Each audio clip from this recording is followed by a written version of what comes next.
Hi, happy Christmas. இந்த Christmas நாளில் ஒரு முக்கியமான விஷயம் சொல்ல போகிறேன். எப்படி இந்த உலகத்தில் நமக்கு கடவுள் கொடுத்துருக்கிற நம்மளுடைய வாழ்க்கையை தெளிவாக செஞ்சு முடித்து ஃபுல்ஃபில்லான வாழ்க்கை வாழ்கிறது எப்படிங்கிறத பேச போகிறேன். அதுக்கு பைபிள் பதில் சொல்லுது. பிலிப்பியர் 4:13 தேவனே தம்முடைய தயவுள்ள சித்தத்தின்படி உங்களில் விருப்பத்தையும் செய்கையும் உண்டாக்குகிறவராய் இருக்கிறார் அப்படின்னு வசனம் இருக்குது. ரொம்ப பிடிச்ச வசனம் எனக்கு. என்னன்னா, இப்போ நமக்கு என்ன செய்யணும் தெரியாது, நல்லா ஃபுல்ஃபில்லான வாழ்க்கை வாழறதுக்கு என்ன செய்யணும் தெரியாது, எப்படி செய்யணும் தெரியாது. அதுக்கு தான் இந்த வசனம் பதில் சொல்லுது. என்ன செய்யணும் அப்படின்னா, உங்களுக்குள்ள உள்ள ஆசையை கடவுளே உண்டாக்குவாராம். எப்படி செய்யறது? அவரே பலன் தருவார். இந்த கிறிஸ்மஸ் நாளில் எப்பவுமே எல்லாரும் இயேசுவை பற்றி பேசுவாங்க. ஆனால் ஒரு நிமிஷம் இயேசுவை பெற்ற அந்த அம்மா மரியாதை பற்றி யோசிச்சு பார்க்கலாம். சின்ன பொண்ணு தான், அவங்க என்கேஜ்மெண்ட் ஆகிருக்குது, இன்னொரு கல்யாணம் ஆக போகுது.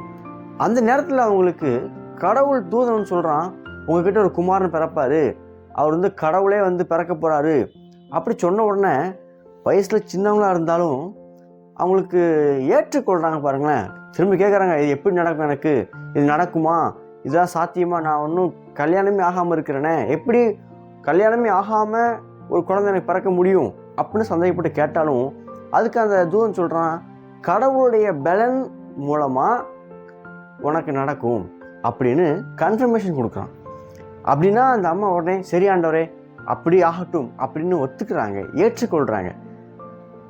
சினாரியோ என்னன்னா, நடக்க முடியாத ஒரு காரியத்தை தேவதூதன் செய்யவே முடியாத ஒரு பெண்மணிட்ட சொல்கிறான். ரெண்டுமே ஆப்போசிட். தூதன் சொல்லக்கூடிய காரியத்தை செஞ்சு முடிக்கிறதுக்கு இந்த அம்மாட்ட மேரிட்ட எந்த விதமான இதுவும் இல்லை. தூதன் சொல்கிற காரியம் ரொம்ப பெருசாக இருக்குது, கற்பனைக்கு எட்டாததாக இருக்குது.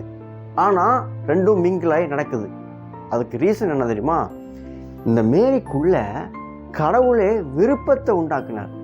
இப்படி நடக்கட்டும் அப்படிங்கிற ஏற்றுக்கக்கூடிய விருப்பத்தை உண்டாக்குறது மட்டும் இல்லை, அதை செஞ்சு முடிக்க தேவையான அந்த செய்கையும் சொன்னோம்ல, அதையும் கடவுளே உண்டாக்குனாரு. அப்போ இந்த பூமியில நீங்க என்ன செய்யணும் அப்படிங்கிறத கடவுள் உங்க மனசுல விருப்பத்தையும், அந்த விருப்பத்தின் மூலமா நீங்க செஞ்சு முடிக்க தேவையான பலத்தையும் தருகிறார். ஏன்னா he is creator. அவர் கடவுள், அவர் உங்களையும் என்னையும் சிருஷ்டித்தவர். ஆகையினால நிச்சயமா அவருடைய தயவுள்ள சித்தத்தின்படி நம்ம இந்த பூமியில செஞ்சு முடிக்கிறதுக்கு நமக்குள்ள விருப்பத்தையும் தருவாரு, அந்த விருப்பத்தை செஞ்சு முடிக்க தேவையான பலத்தையும் தருவார். இதை தான் மேரியோட லைஃப்பில் பார்க்குறோம்.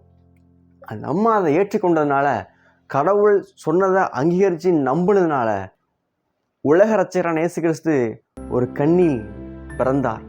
இன்னைக்கு அவருடைய பிறந்தநாளை தான் நம்ம கொண்டாடிட்டு இருக்கோம். அப்போ அந்த அம்மாவுடைய விசுவாசத்தை நம்மளும் பிடிச்சுக்கணும். நீங்களும் நம்பி பாருங்க, உங்களை உண்டாக்கின உங்கள் கடவுளை பற்றி கொண்டு பாருங்க. அவர் உங்களுக்குள்ள இந்த பூமியில் நீங்கள் என்ன செய்யணும் அப்படிங்கிற விருப்பத்தை கொடுப்பாரு. விருப்பம் வந்த உடனே பார்க்க ரொம்ப பெருசாக இருக்கும், ஆனால் அதை செஞ்சு முடிக்க தேவையான பலத்தையும் கடவுளே கொடுப்பார். அதுக்கு தேவை கடவுளை அறிஞ்சுக்கொள்ளணும். அந்த கடவுளை வெளிப்படுத்த வந்தவர் தான் இயேசு கிறிஸ்து. இயேசு கிறிஸ்து தான் கடவுள், அவர் தான் மனிதனாய் பிறந்தார். அவருடைய பிறப்பை தான் இன்றைக்கும் கொண்டாடிட்டு இருக்கோம். யாருமே இயேசு கிறிஸ்து பிறக்கவில்லை என்று சொல்ல முடியாது. சரித்திரமே சான்று பகருது இயேசு என்பவர் பிறந்தார் என்று. இயேசு இல்லை அப்படிங்கிற ஆதாரத்தை விட இருந்து பிறந்து வளர்ந்ததுக்கான எல்லா ஆதாரங்களும் இன்றைக்கு அநேகமாக இருக்குது. போய் தேடி பாருங்க.